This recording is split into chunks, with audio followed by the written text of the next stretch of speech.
ഉത്തരവാദിത്ത ബോധവും സാമൂഹ്യ പ്രതിബദ്ധതയും സഹജീവി സ്നേഹവും പ്രകൃതി സ്നേഹവുമുള്ള ഉത്തമ പൗരനായി ജീവിക്കുമെന്നും ഞാൻ പ്രഖ്യാപിത നിയമവ്യവസ്ഥയിൽ അടിയുറച്ച് നിന്നുകൊണ്ട് തന്നെ അക്രമത്തിനും അനീതിക്കുമെതിരെ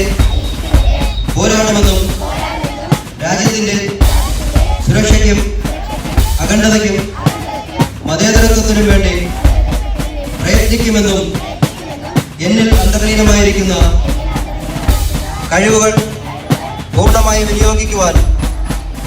ആത്മാർത്ഥമായി ശ്രമിക്കുമെന്നും രാജ്യത്ത് നിലനിൽക്കുന്ന നിയമങ്ങൾ സ്വമേധയാ അനുസരിക്കുമെന്നും പ്രതിജ്ഞ ചെയ്യുന്നു.